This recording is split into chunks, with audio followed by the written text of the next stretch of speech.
Autodescobrimento, uma busca interior. Divaldo Pereira Franco pelo espírito Joana de Ângeles. Introdução. Muito antes da valiosa contribuição dos psiquiatras e psicólogos humanistas e transpessoais, quais Kubler-Ross, Grof, Raymond Moody Jr., Maslow, Tarty, Viktor Frankl, Coleman e outros, que colocaram a alma como base dos fenômenos humanos, a psicologia espírita demonstrou que, sem uma visão espiritual da existência física, a própria vida permaneceria sem sentido ou significado. O reducionismo, em psicologia, torna o ser humano um amontoado de células sob o comando do sistema nervoso central, vitimado pelos fatores da hereditariedade e pelos caprichos aberrantes do acaso. A saúde e a doença, a felicidade e a desdita, a genialidade e as patologias mentais, limitadoras e cruéis, não passam de ocorrências estúpidas da eventualidade genética. Assim considerado, o ser humano começaria na concepção e anular-se-ia na morte, um período muito breve para o trabalho que a natureza aplicou mais de 2 bilhões de anos, aglutinando e aprimorando moléculas que se transformaram em um código biológico fatalista.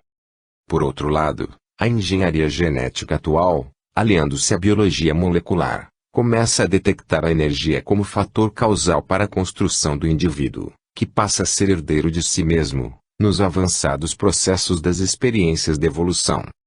Os conceitos materialistas, desse modo, aferrados ao mecanismo fatalista, cedem lugar a uma concepção espiritualista para a criatura humana, libertando-a das paixões animais e dos atavismos que ainda lhe são predominantes. Inegavelmente, Freud e Jung ensejaram uma visão mais profunda do ser humano com a descoberta e estudo do inconsciente, assim como dos arquétipos, respectivamente, que permitiram a diversos dos seus discípulos penetrarem a sonda da investigação nos alicerces da mente, constatando a realidade do espírito, como explicação para os comportamentos variados dos diferentes indivíduos que, procedentes da mesma árvore genética, apresentam-se fisiológica e psicologicamente opostos, bem e mal dotados, com equipamentos de saúde e de desconcerto. Não nos atrevemos a negar os fatores hereditários, sociais e familiares na formação da personalidade da criança. No entanto, adimos que eles decorrem de necessidades da evolução, que impõem uma reencarnação no lugar adequado, entre aqueles que propiciam os recursos compatíveis para o trabalho de autoiluminação, de crescimento interior. O lar exerce, sem qualquer dúvida, como ocorre com o ambiente social, significativa influência no ser, cujo ônus será o equilíbrio ou a desordem moral, a harmonia física ou psíquica correspondente ao estágio evolutivo no qual se encontra. A necessidade, portanto, do autodescobrimento, em uma panorâmica racional, torna-se inadiável, a fim de favorecer a recuperação, quando em estado de desarmonia, ou o crescimento, se portador de valores intrínsecos latentes. Enquanto não se conscientize das próprias possibilidades, o indivíduo aturde-se em conflitos de natureza destrutiva, ou foge espetacularmente para estados depressivos, mergulhando em psicoses de vária ordem, que o dominam e inviabilizam a sua evolução, pelo menos momentaneamente. A experiência do autodescobrimento faculta-lhe identificar os limites e as dependências, as aspirações verdadeiras e as falsas, os embustes do ego e as imposturas da ilusão. Remanesce-lhe no comportamento, como herança dos patamares já vencidos pela evolução, a dualidade do negativismo e do positivismo diante das decisões a tomar. Não identificado com os propósitos da finalidade superior da vida, quando convidado à libertação dos vícios e paixões perturbadoras, das aflições e tendências destrutivas, essa dualidade do negativo e do positivo desenha-se-lhe no pensamento, dificultando-lhe a decisão. É comum, então, o assalto mental pela dúvida, isso ou aquilo. A definição faz-se com insegurança e o investimento para a execução do propósito novo diminui ou desaparece em face das contínuas incertezas. Fazem-se imprescindíveis alguns requisitos para que seja logrado o autodescobrimento com a finalidade de bem-estar e de logros plenos, a saber, insatisfação pelo que se é, ou se possui, ou como se encontra, desejo sincero de mudança, persistência no tentame, disposição para aceitar-se e vencer-se, capacidade para crescer emocionalmente. Porque se desconhece, vitimado por heranças ancestrais, de outras reencarnações de castrações domésticas, de fobias que prevalecem da infância, pela falta de amadurecimento psicológico e outros, o indivíduo permanece fragilizado, susceptível aos estímulos negativos, por falta da autoestima, do autorrespeito, dominado pelos complexos de inferioridade e pela timidez, refugiando-se na insegurança e padecendo aflições perfeitamente superáveis, que lhe cumpre ultrapassar mediante cuidadoso programa de discernimento dos objetivos da vida e pelo empenho em vivenciá-lo. Inadvertidamente ou por comodidade, a maioria das pessoas aceita e submete-se ao que poderia mudar a benefício próprio, autopunindo-se, e acreditando merecer o sofrimento e a infelicidade com que se vê a braços, quando o propósito da divindade para com as suas criaturas é a plenitude, é a perfeição. Dominado pela conduta infantil dos prêmios e dos castigos, o indivíduo não amadureceu profundo, continuando sob o jugo dos caprichos do ego, confundindo resignação com indiferença pela própria realização espiritual. A resignação deve ser um estado de aceitação da ocorrência, dor sem revolta, porém atuando para erradicá-la. Liberando-se das imagens errôneas a respeito da vida, o ser deve assumir a realidade do processo da evolução e vencer-se, superando os fatores de perturbação e de destruição. Ao apresentarmos o nosso livro aos interessados na decifração de si mesmos, tentamos colocar pontes entre os mecanismos das psicologias humanista e transpessoal com a doutrina espírita, que as ilumina e completa, assim cooperando de alguma forma com aqueles que se empenham na busca interior, no autodescobrimento. Não nos facultamos a ilusão de considerar o nosso trabalho mais do que um simples ensaio sobre o assunto, com um elenco amplo de temas coligidos no pensamento dos eméritos estudiosos da alma e com a nossa contribuição pessoal. Uma fagulha pode atear um incêndio. Um fascículo de luz abre brecha na treva. Uma gota de bálsamo suaviza a aflição. Uma palavra sábia guia uma vida. Um gesto de amor inspira a esperança e doa paz. Esta é uma pequena contribuição que dirigimos aos que sinceramente se buscam, tendo Jesus como modelo e terapeuta superior para os problemas do corpo, da mente e do espírito. Rogando escusas pela sua singeleza, permanecemos confiantes nos resultados felizes daqueles que tentarem o autodescobrimento, avançando em paz. Salvador, 30 de novembro de 1994. Joana de Ângeles. 1. O ser real. Complexidades da energia. O conceito atual para a representação do ser humano, espírito e matéria, experimentou o acirrado combate dos racionalistas e organicistas do passado, que o reduziram à condição de unidade corporal, que nascia na concepção fetal e se desintegrava após a anóxia cerebral. Os debates incessantes, porém, não lograram dissolver as dúvidas que persistiram em torno dos fenômenos paranormais, quando examinada a questão sob outro ponto de vista. Viagens astrais, desdobramentos, sonhos premonitórios, recordações de experiências passadas, materializações e desmaterializações, ectoplasmias, permaneceram sob suspeição por falta de explicações lógicas dos investigadores apegados a este ou aquele conceito sobre o ser inteligente. Com a proposta do homem trino, espírito, perispírito e matéria, a controvérsia encontrou campo fértil para equações favoráveis à sua existência antes, durante e depois do corpo físico. Com muita propriedade, Albert Einstein definiu o homem como sendo um conjunto eletrônico regido pela consciência. Essa consciência condutora, certamente, a ele preexistente e sobrevivente, é o si eterno, o espírito imortal, realizando inúmeras experiências da evolução, trabalhando, em cada uma delas, os valores que lhe jazem interiormente, Deus em nós. Consequentemente, o indivíduo humano é um agrupamento de energias em diferentes níveis de vibrações. Essa energia inteligente, na sua expressão original, como espírito, passa por condensação de moléculas, assim constituindo o corpo intermediário, perispírito, que se encarrega de concentrar e congelar as partículas, que se manifestam como o corpo somático. Na gênese da energia pensante, permanecem íncitos os instintos primários decorrentes das remotas experiências, que se exteriorizam, quando na área da razão, como impulsos, tendências, fixações automatistas e perturbadoras, necessitando de canalização disciplinadora, de modo a torná-los sentimentos, que o raciocínio conduzirá sem danos nem perturbação. Muitas vezes, o ser, em crescimento interior, sofre os efeitos das energias abundantes de que é objeto e faz um quadro de congestão, responsável por vários distúrbios de comportamento como de natureza orgânica, transformando-os em campos enfermiços, que poderiam ser evitados.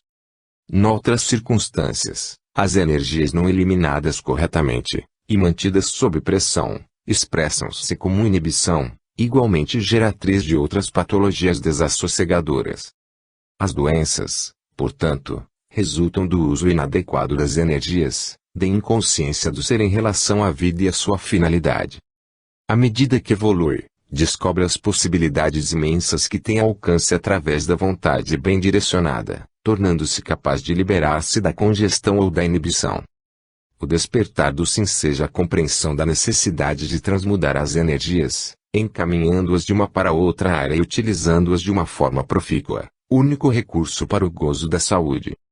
De certo modo, elas decorrem dos imperativos da lei de causa e efeito, que inscreve nos seres o que se lhes faz necessário para a evolução, seja através dos camartelos do sofrimento ou mediante os impulsos santificados do amor. A transformação moral, nesse cometimento, é fator preponderante para converter o instinto primitivo em força produtora de novas energias, em vez de fomentar os distúrbios da congestão e da inibição. Quando o indivíduo, dominado pelos impulsos da violência, sob rude controle, em tensão contínua, inteiriça os músculos antagônicos, exigindo-lhes demasiada elasticidade, gera atrito das articulações ósseas, às vezes dando origem a várias expressões artríticas, especialmente as de natureza reumatoide. Conduzir bem essa força é um recurso preventivo para doenças degenerativas, portanto, evitáveis. Por outro lado, os núcleos vitais, chakras, abaixo do diafragma, que não têm as energias transmutadas para a região superior a fim de serem sublimadas, especialmente na zona sacral, produzem doenças do aparelho urinário e genésico, com agravantes no que diz respeito aos relacionamentos sexuais. Nada se deve perder no organismo. Todas as energias poderão ser canalizadas sob o comando da mente desperta, o eu superior, para sua responsabilidade, criatividade e expressão divina, que demonstram sua origem.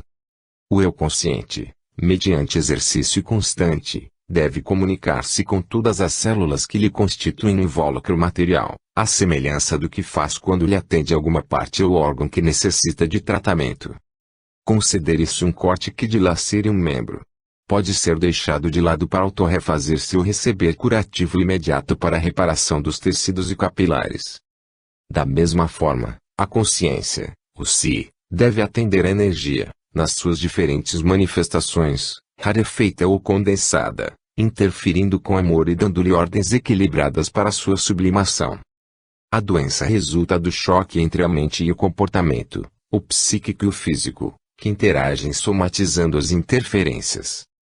Diante de ocorrências viciosas, de acidentes morais e emocionais, cumpre-se-lhes faça um exame circunstanciado, passando-se a conversação com o departamento afetado, despertando-lhe as potências e liberando-as para o preenchimento das finalidades da vida a que todas as coisas estão submetidas e se destinam.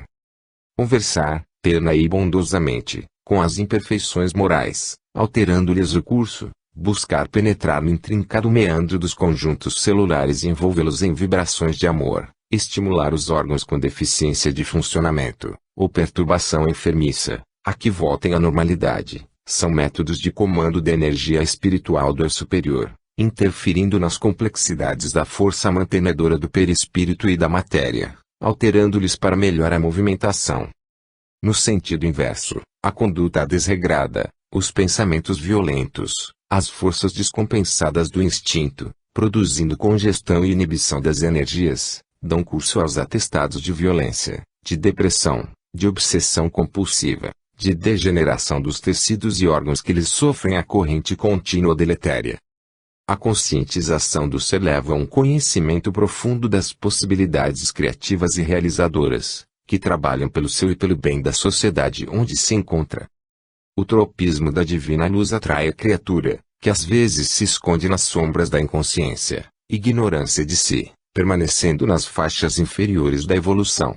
No entanto, a força do progresso é a lei da vida, e assim, pelo desgaste que produz sofrimento, surge o despertar, então a atração poderosa da plenitude arrasta o ser humano na direção da sua destinação fatal, a perfeição. Procrastinar o fenômeno da conscientização tem limite, porque, na sua complexidade, a energia, que é vida, constitui-se do psiquismo divino, e hoje ou mais tarde, liberta-se das injunções grosseiras que a limitam momentaneamente, sutilizando-se em ondas de amor que se espraiarão no oceano do amor de Deus. Interação espírito-matéria. O ser humano é um conjunto harmônico de energias, constituído de espírito e matéria, mente e perispírito, emoção e corpo físico, que interagem em fluxo contínuo uns sobre os outros.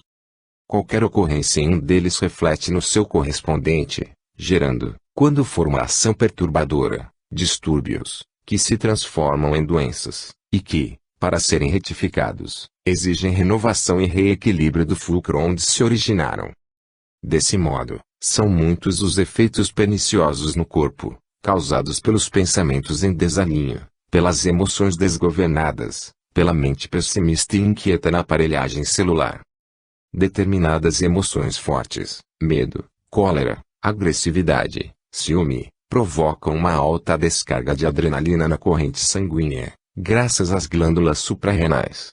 Por sua vez, essa ação emocional reagindo no físico, nele produz aumento da taxa de açúcar, mais forte contração muscular, em face da volumosa irrigação do sangue e sua capacidade de coagulação mais rápida.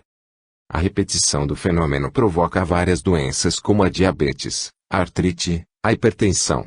Assim, cada enfermidade física traz um componente psíquico, emocional ou espiritual correspondente. Em razão da desarmonia entre o espírito e a matéria, a mente e o perispírito, a emoção, os sentimentos, e o corpo, desajustam-se os núcleos de energia, facultando os processos orgânicos degenerativos provocados por vírus e bactérias, que neles se instalam. Conscientizar-se dessa realidade é despertar para valores ocultos que, não interpretados, continuam produzindo desequilíbrios e somatizando doenças, como mecanismos degenerativos na organização somática. Por outro lado, os impulsos primitivos do corpo, não disciplinados, provocam estados ansiosos ou depressivos, sensação de inutilidade, receios ou inquietações que se expressam ciclicamente, e que, em longo prazo, se transformam em neuroses, psicoses, perturbações mentais. A harmonia entre o espírito e a matéria deve viger a favor do equilíbrio do ser, que desperta para as atribuições e finalidades elevadas da vida, dando rumo correto e edificante à sua reencarnação. As enfermidades, sobre outro aspecto, podem ser consideradas como processos de purificação, especialmente aquelas de grande porte, as que se alongam quase que indefinidamente, tornando-se mecanismos de sublimação das energias grosseiras que constituem o ser nas suas fases iniciais da evolução. É imprescindível e inconstante renascer do indivíduo, pelo renovar da sua consciência, aprofundando-se no autodescobrimento, a fim de mais seguramente identificar-se com a realidade e absorvê-la. Esse autodescobrimento faculta uma tranquila avaliação do que ele é, e de como está, oferecendo os meios para torná-lo melhor, alcançando assim o destino que o aguarda. De imediato, apresenta-se a necessidade de levar em conta a escala de valores existenciais, a fim de discernir quais aqueles que merecem primazia e os que são secundários, de modo a aplicar o tempo com sabedoria e conseguir resultados favoráveis na construção do futuro.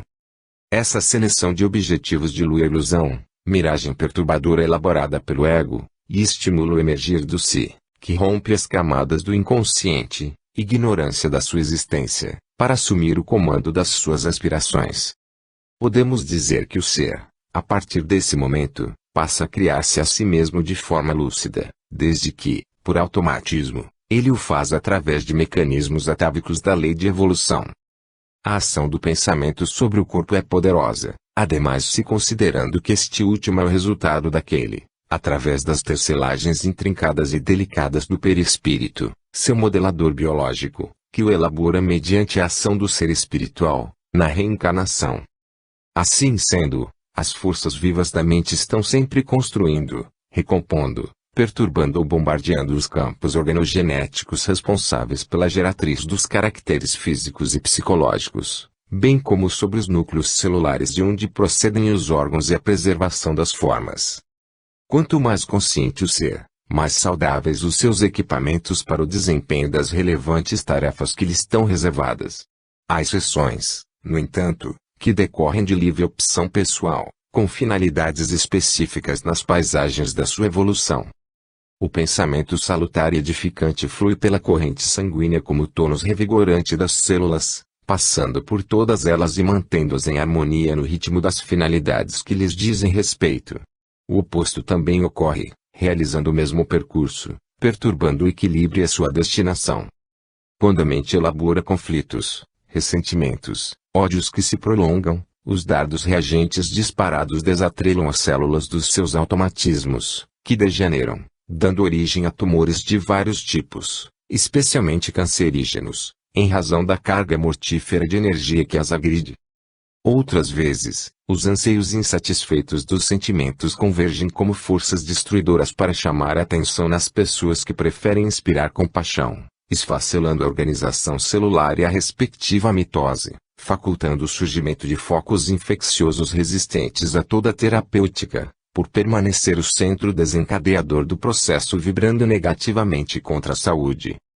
Vinganças disfarçadas voltam-se contra o organismo físico e mental daquele que as acalenta, produzindo úlceras cruéis de distonias emocionais perniciosas, que empurram o ser para estados desoladores, nos quais se refugia inconscientemente satisfeito, embora os protestos externos de perseguir sem êxito o bem-estar, o equilíbrio.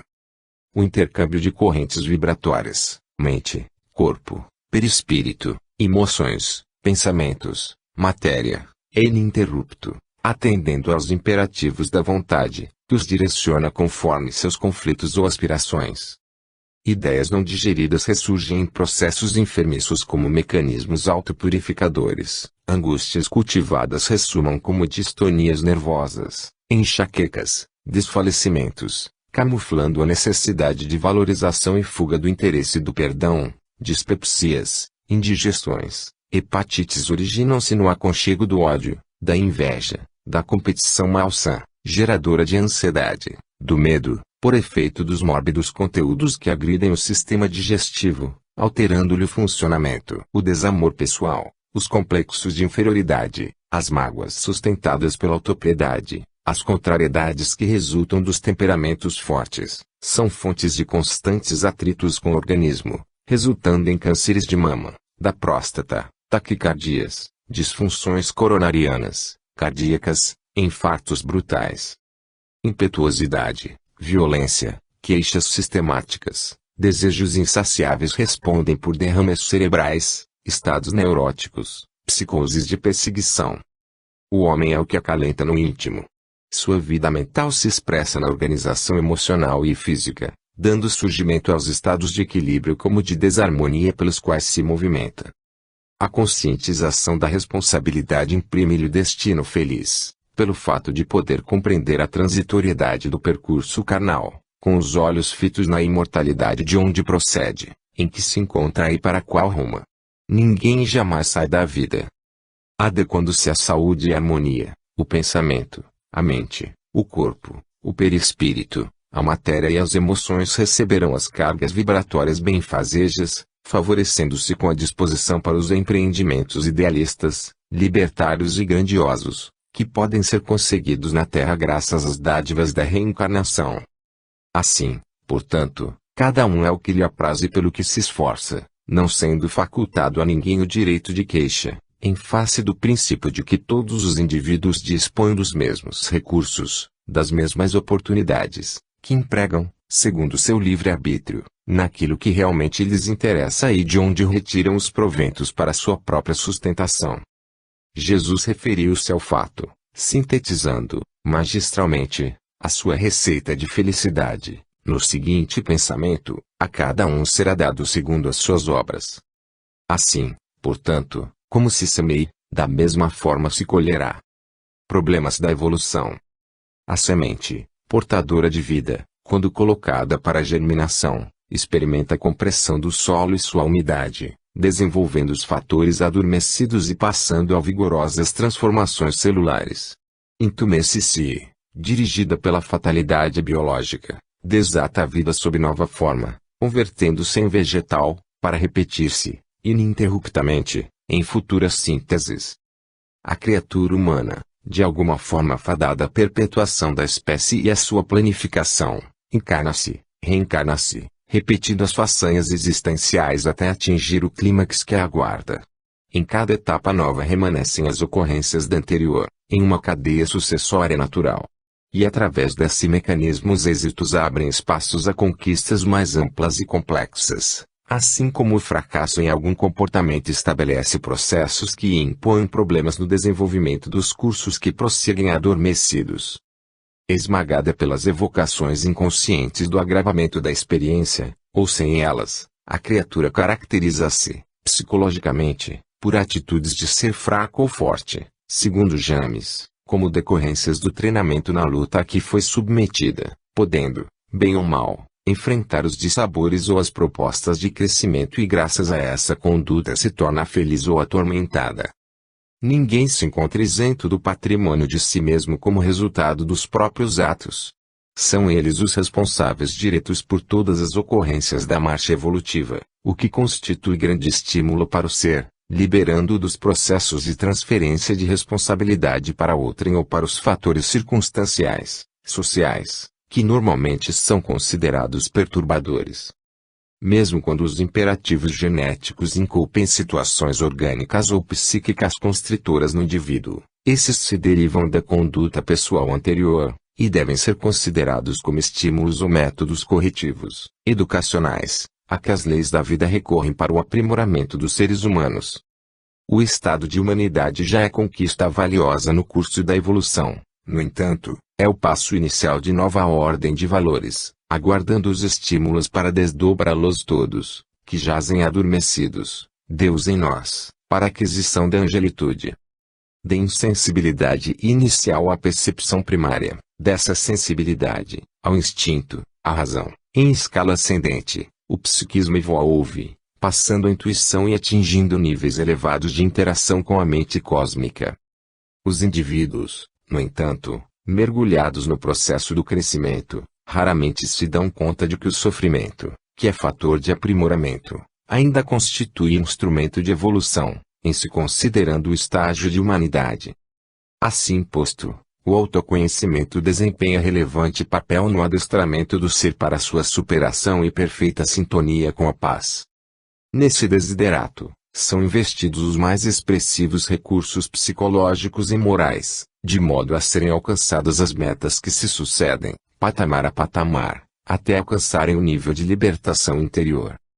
Mediante esse comportamento surgem os problemas, as dificuldades naturais que fazem parte do desempenho pessoal e da sua estruturação psicológica. Quando imaturo, o ser lamenta-se, teme e transforma o instrumento de educação em flagelo que o dilacera, tornando-se desventurado pela rebeldia ou entrega de ânimo, negando-se ao luto e autodestruindo-se, sem se dar conta. Surgem, então, como decorrência da sua falta de valor moral, os transtornos depressivos ou de bipolaridade, que o conduzem a lamentável estado de autoabandono, portanto, de autocídio.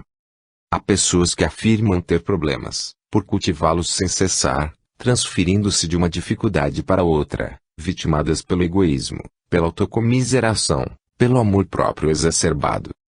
Há aqueles que têm problemas e não se encontram dispostos a enfrentá-los, a solucioná-los, esperando que os outros o façam, porque se consideravam isentos de acontecimentos dessa ordem, negando-se, mesmo sem o perceberem, a mudança de estágio evolutivo. Outros há que vivem sob problemas, preservando-os mediante transferências psicológicas continuadas, assim adiando as soluções no tempo e no lugar, ignorando-os e ignorando-se. Esses cultivadores da ilusão fantasiam-se de felizes até os graves momentos, quando irrompem as cobranças da vida, orgânicas, sociais, econômicas, emocionais, encontrando-os entorpecidos e distantes da realidade. Na maioria das vezes, porém, as pessoas são os problemas, que não solucionam nos pequenos desafios, mas os transformam em impedimentos, assim deixando-se consumir por desequilíbrios íntimos nos quais se realizam psicologicamente.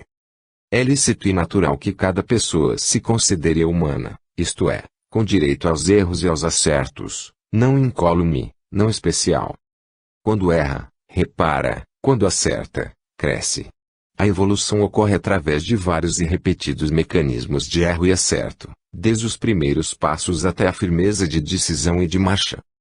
Reflexão e diálogo, honestidade para consigo mesmo e para com o seu próximo, esforço constante para a identificação dos limites e ampliação deles constituem terapias e métodos para transformar os problemas em soluções, as dificuldades em experiências vitoriosas, crescendo sem cessar. O ser psicológico, amadurecido, ama e confia, fitando o alvo e avançando para ele, sem ter, nem ser problema na própria trajetória. 2. Equipamentos existenciais. O pensamento.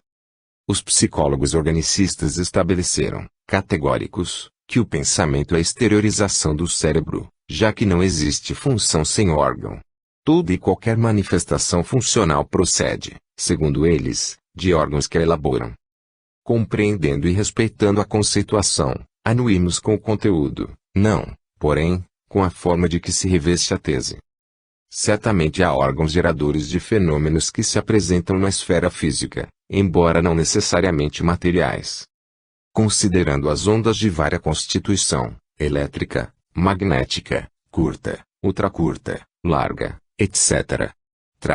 Conduzindo mensagens de diferentes teores, incontestáveis, porque captadas e utilizadas para as comunicações, observamos que ocorrência semelhante se dá com os raios X, que passaram das aplicações mais simples e, graças às ondas curtas, às ultrassonografias, às tomografias, às complexas técnicas de diagnósticos pelo poder de penetração dos mesmos nas intimidades do organismo, desvelando as intrincadas malhas da organização microscópica da aparelhagem física, estabelecendo os parâmetros da saúde e da doença, que podem ser computados, e os seus paradigmas fixados a benefício geral. No que concerne ao ser biológico, não se pode, seguramente, afirmar que seja apenas a massa com que se apresenta aí, se o fizer, estar-se-á infirmando a realidade da energia e dos seus campos, nos quais se aglutinam as micropartículas que constituem os conglomerados atômicos e, por sua vez, orgânicos, resultando no conjunto que é o corpo, conforme a constituição perispiritual de que se utiliza, em razão da programação moral a que se submete o espírito no seu processo de evolução.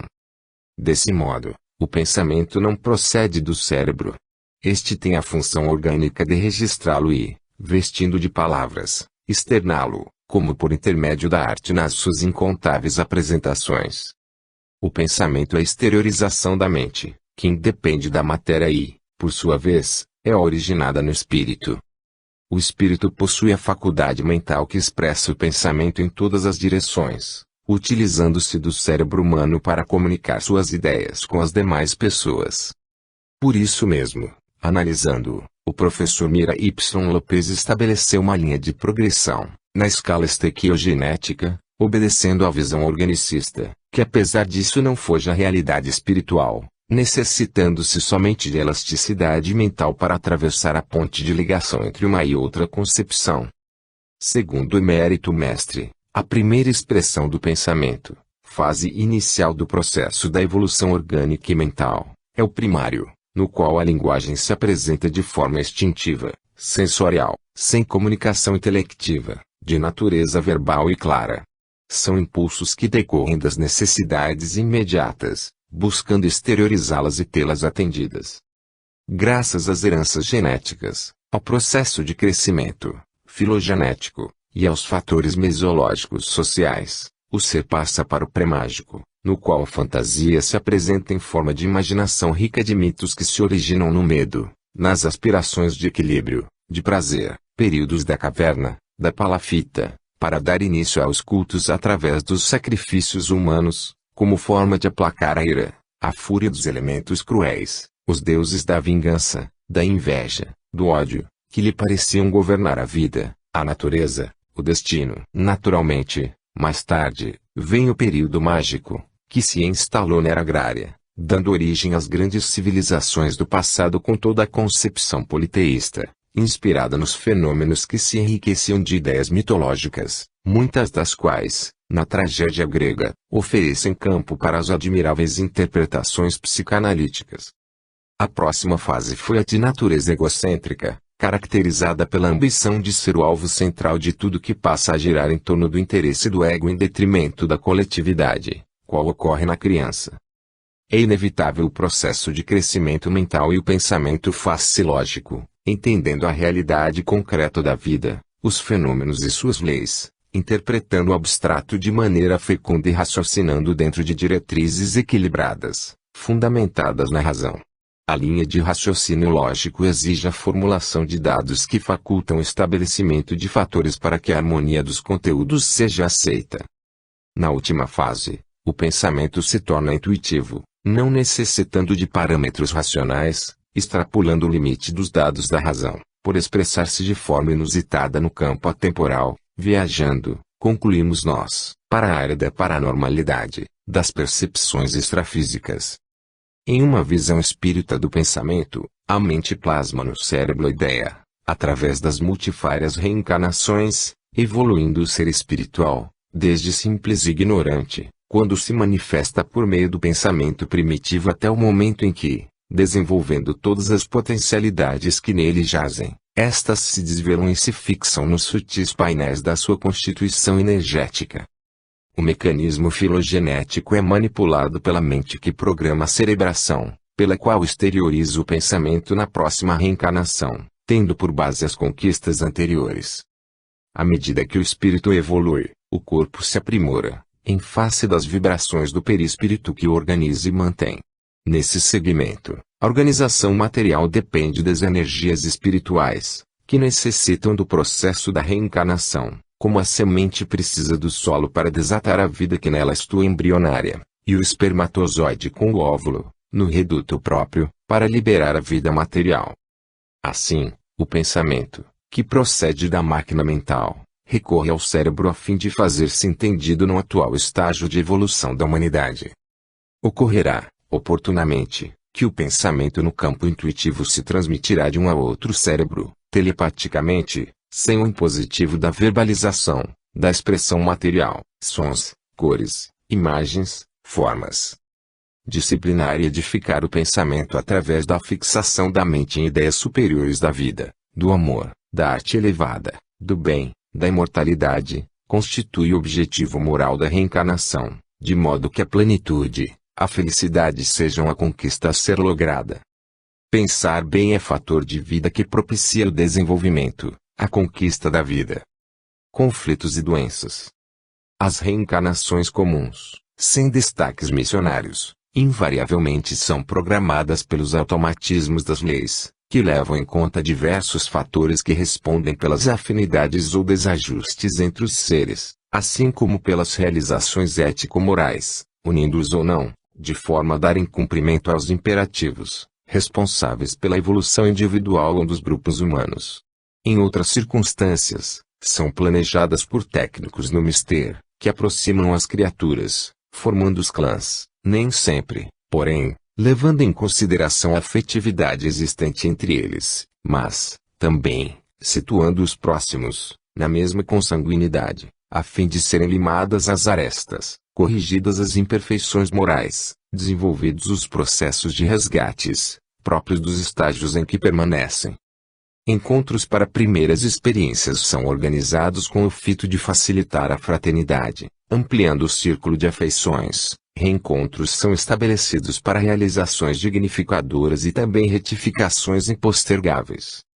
Por isso, são comuns os choques domésticos, os conflitos de ideias e de interesses, as preferências e os repúdios, os entendimentos e as reações familiares. Um espírito que, na infância corporal, não recebe afeto no ninho doméstico, em face da sua historiografia perturbadora, e desenvolve futuros quadros de enfermidades psicológicas ou orgânicas, expia suavemente os delitos que não resgatou e agora são cobrados pela vida, reestruturando a consciência do dever, ou despertando para ela. Quando se trata, porém, de gravame severo, são impressos pelo perispírito no ser em formação física aos limites e anomalias de natureza genética, propiciadores da expiação compulsória, que funciona como recurso enérgico para a reabilitação do calceta. Nada ocorre na vida por acaso ou descuido da consciência cósmica impressa na individual. Assim sendo, adquirir consciência, no seu sentido profundo, é despertar para o equacionamento das próprias incógnitas, com o consequente compreender das responsabilidades que a si mesmo dizem respeito. O ser consciente é um indivíduo livre e realizador do bem operante, que tem por meta a própria plenitude através da planificação da humanidade.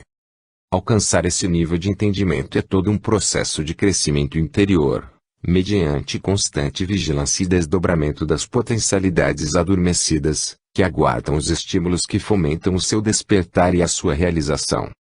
Não conscientes das respostas da vida, obedecendo aos automatismos, muitas criaturas permanecem adormecidas em relação aos seus deveres, tornando-se instrumento de sofrimento para si mesmas, como para outros, que lhes experimentam a presença ou delas dependem.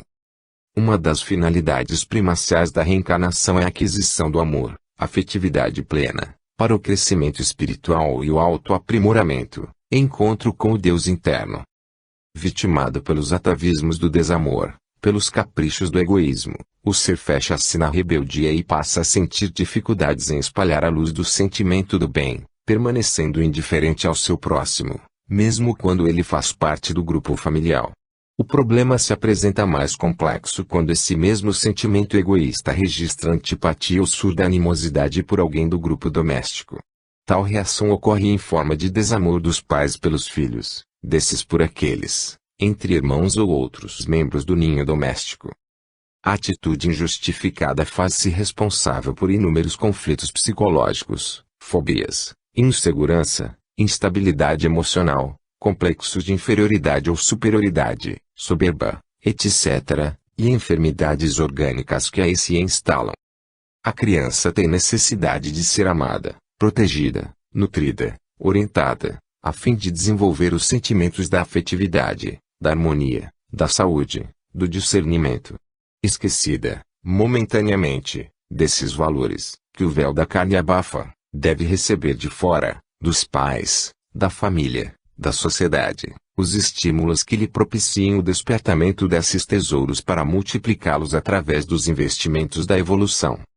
Quando se sente atendida nessas necessidades, logra com facilidade alcançar os objetivos da reencarnação, devolvendo aos grupos familiar e social todas as conquistas ampliadas e felicitadoras. Ao experimentar carência, desenvolve quadros patológicos que assumem gravidade a partir da juventude, quando não se tornam pesadas cruzes da fase infantil, exigindo terapias psicossomáticas, espirituais, de natureza moral, a fim de libertar-se da opressão e do desespero que estiolam. Desamada, a criança, o seu inconsciente chama a atenção através de distúrbios do sono, pesadelos, inquietação noturna, choro, insônia, agressividade e rebeldia, medos e mau desenvolvimento psicofísico. O amor é alimento para a vida, que atua nos fulcros do ser e harmoniza os equipamentos eletrônicos do perispírito, responsáveis pela interação espírito-matéria.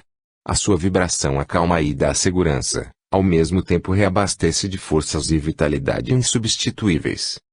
Quando o indivíduo se identifica desamado, hoje ou no passado, faz, inconscientemente, um quadro regressivo e descobre que não foi necessariamente nutrido, alimentado pelo amor, passando a experimentar um sentimento de reação através da anorexia nervosa ou inapetência, que pode tornar-se um perigo para a sua saúde. O seu curso pode ser acidental, passageiro ou de largo tempo, gerando graves danos orgânicos. De outra forma, pode apresentar reação totalmente contrária e faz uma patologia de voracidade alimentar, a bulimia, em que a insatisfação leva a comer até exaustão, propiciando perturbações digestivas e nervosas muito complexas. Ainda ocorrem, nesse capítulo, os casos de vômitos nervosos, em que o alimento é expelido por automáticas contrações do estômago e pelos distúrbios gástricos, levando o paciente ao enfraquecimento, à desnutrição. Indigestão, dispepsia nervosa, diarreia, prisão de ventre fazem parte dessa patogênese decorrente da ausência do amor, no capítulo da reencarnação do espírito. A necessidade de cada um de gerir os próprios problemas é indiscutível e inadiável, devendo fazer parte da agenda diária de todo aquele que desperta para a consciência de si, não se permitindo agasalhar conflitos, mesmo que sob hábeis camuflagens do inconsciente. Mediante uma autoanálise honesta, na qual se dispensam o elogio, a condenação e a justificação, o indivíduo deve permitir-se a identificação do erro, do problema, e sem consciência de culpa digerir o acontecimento, buscando os meios para a reparação e a libertação do sentimento perturbador. Não são poucos os males orgânicos que defluem das emoções e sentimentos nas áreas da afetividade e do comportamento, que podem ser evitados e solucionados graças a uma atitude de boa vontade para consigo mesmo e para com os outros, permitindo-lhes o direito de serem como são e não conforme gostaria que fossem. A cuidadosa autoanálise, sem caráter exigente nem condenatório, abrirá possibilidades inúmeras para o equilíbrio e ajudará a desenvolver a tolerância em relação aos outros, produzindo harmonia interior. Surgem, então, os desejos de recuperação pelo trabalho e bem orientada canalização das energias, que se transformam em dinamos geradores de força, que propiciam saúde, bem-estar e harmonia dos tolas e suas consequências. Quando ocorre a ruptura do equilíbrio existente entre a consciência e o corpo, e rompem as enfermidades, as quais expressam a reação que ora se estabelece. A vida orgânica é resultado da harmonia vibratória do ser, que equilibra as células nos campos onde se aglutinam, dando forma aos órgãos e estas ao corpo físico, com as suas complexidades, através das quais se exterioriza o psiquismo. Um erro de comunicação entre a consciência e o corpo favorece a desorganização molecular, propiciando a instalação das doenças. Em razão da causalidade física, moral ou emocional, o distúrbio surgirá nos equipamentos correspondentes, daí decorrendo os fenômenos perturbadores. A energia vitalizadora que o espírito irradia, preservando a harmonia psicofísica, resulta dos pensamentos e atos a que o mesmo se afervora. A enfermidade de qualquer natureza é uma guerra que se apresenta nas paisagens do ser. Encontrando dissonantes os campos vibratórios que constituem os equipamentos da maquinaria humana, instalam-se as colônias microbianas perniciosas, que passam a predominar no organismo. Os macrófagos, encarregados de defender as outras células, em face da deficiência energética, deixam-se destruir e perdem a força que os vitaliza, cedendo espaço aos invasores maléficos. Pergunta-se, normalmente, por que o DNA, que é a causa primeira e essencial de todas as combinações no corpo, de um para outro momento sucumbe, deixando-se aniquilar pelos vírus e outros agentes agressivos, sem dar-se conta, já que a sua fatalidade biológica resulta do imperativo psíquico, da energia vital que desenvolveu e mantém a vida em todas as suas formas. Na raiz, portanto, de qualquer enfermidade encontra-se a distonia do espírito, que deixa de irradiar vibrações harmônicas, rítmicas, para descarregá-las com baixo teor e interrupções que decorrem da incapacidade geradora da fonte de onde procedem. Na mesma ordem estão os conflitos, os transtornos psicológicos, os distúrbios fóbicos e outros da área psiquiátrica. Mesmo quando a sua psicogênese se encontra na hereditariedade, nos fatores estressantes, nos socioeconômicos, nos psicossociais e emocionais, as causas reais se originam do ser espiritual, que é sempre um agente de todos os acontecimentos que dizem respeito ao ser humano. Esse feixe de energia pensante, que é o espírito, age, ao fazê-lo, preserva a capacidade que lhe é peculiar, ou perturba de acordo com o direcionamento das suas manifestações. Exteriorizada é a ação, mental ou física, ondas de energia carregadas de força viajam no rumo que objetiva e, conforme a sua qualidade, positiva ou negativa, potencializa ou desconecta os núcleos do corpo intermediário, perispírito, resultando em capacidade de saúde ou receptividade a doenças. Para o tentame do reequilíbrio e bem-estar, a interiorização do ser e o pensamento carregado de amor constituem os valores que reparam as engrenagens supersensíveis do modelo organizador biológico, restabelecendo-lhe a harmonia e, no caso psíquico, refazendo os campos nos quais se movimentam os neuropeptídeos e outras células nervosas. Todo conflito procede do ser que pensa, do direcionamento das suas aspirações, das suas atitudes próximas como remotas. Ademais, em se considerando os campos de força e afinidade que existem no universo, o indivíduo sintoniza, também, com os equivalentes ao seu teor vibratório, tornando-se hospedeiro de mentes e seres enfermiços que pululam na psicosfera do planeta, já desencarnados, que passam a exaurir-lhe as forças por osmose espiritual, obsessão, assim como pelas correntes mentais que se exteriorizam das demais criaturas em cujo círculo se movimenta. Nunca será demasiado propor-se a elevação moral e renovação espiritual do ser humano, autor do próprio destino, considerando-se que, de acordo com aquilo que aspira e faça, proporcionará a si mesmo, hoje ou mais tarde, o resultado da sua escolha. Introspecção, alegria, reflexão, cultivo de ideias superiores, oração constituem terapias avançadas, com os seus efeitos vibracionais positivos, em favor de quem os mantenha, produzindo saúde pela recomposição do equilíbrio psicofísico. O ser emocional. O homem e a mulher, pela sua estrutura evolutiva, são, essencialmente, seres emocionais. Recém-saídos do instinto, em processo de conscientização, demoram-se no trânsito entre o primarismo, a sensação, e a razão, passando pela emoção. Mesmo quando adquirem o senso do discernimento após se intelectualizarem, acreditando possuir um grande controle da emoção, dela não se libertam como a princípio gostariam. A emoção bem direcionada torna-se um dínamo gerador de estímulos e forças para realizações expressivas, promovendo aqueles que a comandam, como pode fazer-se instrumento de desgraça, caso lhes fuja ao controle. Nos relacionamentos interpessoais a emoção exerce um papel relevante, essencial para o êxito, contribuindo para a afetividade, a convivência feliz. No entanto, antes de se exteriorizar como seria ideal, exige todo um curso disciplinante, uma análise profunda, a fim de converter-se em equipamento adequado do eu superior, expressando-se na conduta e na vivência. Inicialmente, cada indivíduo deve realizar uma avaliação a respeito da própria emotividade, para identificar se a mesma se encontra embotada, exaltada, indiferente, apaixonada ou sob estímulos enobrecedores.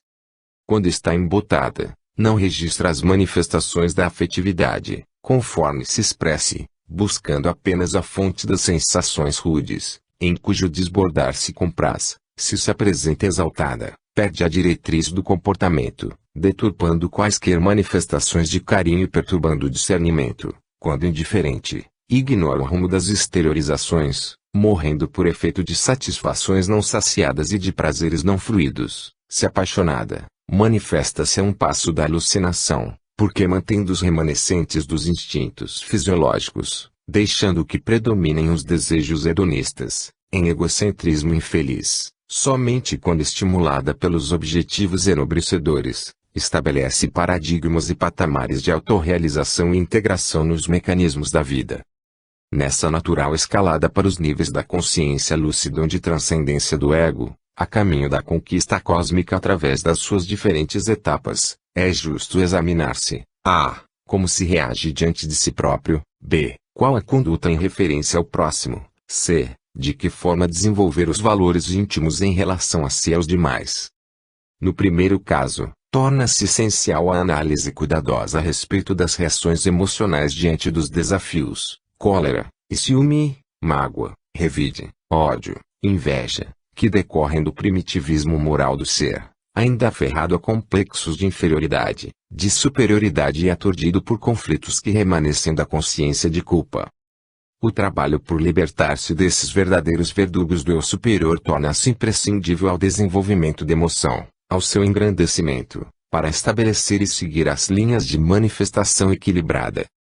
No segundo caso, as reações diante do próximo serão resultado do hábito de como enfrentar situações inesperadas, fenômenos novos, jogos psicológicos desconhecidos, para que os conflitos não se expressem em forma de retraimento, suspeita, narcisismo, aparência de conhecedor de toda a verdade, medo, loquacidade, presunção instigante.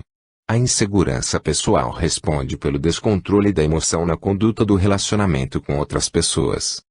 O indivíduo tranquilo, porque portador de confiança em si mesmo, não se atormenta quando enfrenta situações novas e desafiadoras, agindo com serenidade, sem a preocupação exagerada de parecer bem, de fazer-se detestado, de eliminar outro ou de sobrepor-se a ele. É natural e espontâneo, aberto aos relacionamentos interpessoais, respeitador das ideias e condutas do outro, embora não abdicando das suas próprias nem as mascarando para agradar, ou exibindo-as para impô-las. Dialoga com suave emotividade, assinalando aquele que o ouve com algo agradável e duradouro que brinda no contato estabelecido. Por sua vez, recebe também alguma dádiva, que irá contribuir para o seu crescimento íntimo. Do interrelacionamento nascem experiências proveitosas para o amadurecimento psicológico constante do ser.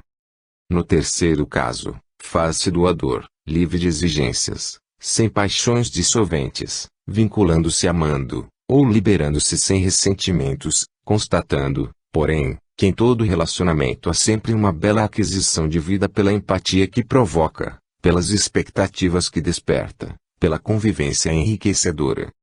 Avançando no equilíbrio da emoção, o encantamento da existência física libera-o da queixa, das frustrações, dos tormentos, que são resquícios do período egoístico ultrapassado, para viver as excelências de cada momento novo e de todas as horas por vindouras, sem angústias pelo ontem, nem ansiedades pelo amanhã.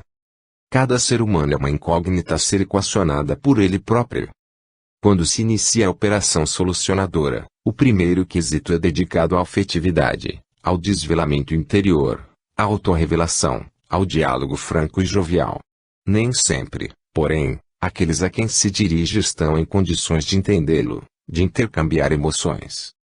Não raro, o interlocutor se alegra ao conhecer as dificuldades do seu confidente, desrespeita-lhe a confiança, divulgando as informações que lhe foram reveladas, ou nele provoca, por imaturidade como por insânia, conflitos desnecessários, perturbadores. Nem por isso, deve o ser asfixiar a sua emoção, temeroso dos relacionamentos, isolando-se, assumindo posturas alienadas. Quem se afasta do meio social, por se acreditar perseguido, não compreendido, em crise paranoide, deixa de realizar-se emocionalmente. Não são as circunstâncias que se fazem responsáveis pelo bom ou mau humor do indivíduo, mas a forma pessoal como ele as encara. O desenvolvimento da emoção é imperativo da reencarnação do espírito, que se aprimora, etapa a etapa, no processo da evolução, passando pelas sucessivas experiências carnais. Cumpre, desse modo, ao homem e à mulher, seres essencialmente emocionais, a canalização dessa força dinâmica para a autossuperação, constatando que ninguém, em fase normal do desenvolvimento, passa sem vivenciar o alto potencial da emoção. 3. Consciência e vida. Incursão na consciência. Remontando-se à origem da vida e nos seus mais remotos passos, encontra-se a presença do psiquismo originado em Deus, aglutinando moléculas e estabelecendo a ordem que se consubstanciou na realidade do ser pensante. Etapa a etapa, através dos vários reinos, essa consciência embrionária desdobrou os germes da lucidez latente até ganhar o discernimento vasto, planificador. À medida que a complexidade de valores se torna unificada na sua atualidade, surgem, no comportamento do indivíduo, por atavismo das experiências anteriores, os conflitos e os distúrbios que respondem na área psicológica pelos muitos problemas que o afligem. Faz-se então indispensável, ao adquirir-se o conhecimento de si, o aprofundamento da busca da sua realidade, deslindando os complicados mecanismos viciosos que impedem a marcha ascensional e não o levam à realização total. Os impulsos orgânicos propelem sempre para a comodidade, a satisfação dos instintos, o imediatismo do prazer, a prejuízo da meta essencial, a libertação dos processos determinantes dos renascimentos carnais, que são as paixões primitivas. A atração pelo mundo exterior conduz, por sua vez, a inumeráveis distoniais emocionais, que atormentam e desvairam o indivíduo, afugentando de si mesmo num rumo difícil de ser mantido. Somente através de um grande empenho da vontade é possível olhar para dentro e pesquisar as possibilidades disponíveis para melhor identificar o que fazer, quando e como realizá-lo. Trata-se, essa tarefa, de um desafio que exige intenção lúcida até criar o hábito da interiorização, partindo da reflexão para o mergulho no oceano do si, Daí retirando as pérolas preciosas da harmonia e da plenitude, indispensáveis à vivência real de ser pensante.